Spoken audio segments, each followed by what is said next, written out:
અમદાવાદવાસીઓ માટે છે રાહતના સમાચાર છે। સાબરમતી નદીમાં પાણીની આવક ઘટી ગઈ છે। હાલ વાસણા બેરેજના 27 જેટલા ગેટ 12 ફૂટ ખુલ્લા। સવારે 6 વાગ્યાથી પાણીના લેવલમાં ઘટાડો થયો છે। સિંચાઈ વિભાગના કાર્યપાલક ઇજનેરનું નિવેદન। સાબરમતી કાંઠાના ગામોને એલર્ટ કરાયા છે। સુભાષ બ્રિજથી ઇન્દિરા બ્રિજ સુધીનો રિવરફ્રન્ટ આખો ડૂબી ગયો હતો। બુલેટ ટ્રેન પ્રોજેક્ટના અધિકારીઓને કરી હતી જાણ કરવા છતાં પાળા દૂર ન કર્યા, એટલે રિવરફ્રન્ટ જે હતો તે ડૂબી ગયો હતો। પાળા દૂર કર્યા હોત તો રિવરફ્રન્ટના લોઅર પ્રોમિનાડ ન ડૂબ્યો હોત તેવું કહેવામાં આવી રહ્યું છે। તો જે બુલેટનું કામ ચાલી રહ્યું હતું ત્યાં આગળ પાળા બનાવવામાં આવ્યા હતા। જે દ્રશ્યોમાં આપ જોઈ રહ્યા છો, જે પાળો છે, જો એ પાળો હટાવી દેવામાં આવ્યો હોત તો આ રિવરફ્રન્ટનો જે નીચેનો પાર્ટ છે, જેને લોઅર પ્રોમિનાડ કહેવામાં આવે છે, એ પ્રોમિનાડ ન ડૂબ્યો હોત તેવો દાવો કરવામાં આવી રહ્યો છે એન્જિનિયર તરફથી।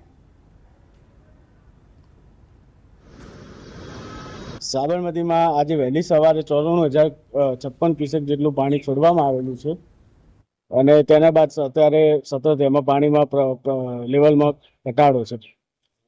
એમના દ્વારા જે પાળો બનાવવામાં આવેલો તો એ આપણે એમને ચોમાસું સિઝન પહેલા પણ એમને જાણ કરવામાં આવેલી હતી। ત્યારબાદ 7મા મહિનામાં અને અગાઉ પાણી છોડવાનું હતું એની પહેલા પણ જાણ કરવામાં આવેલી હતી।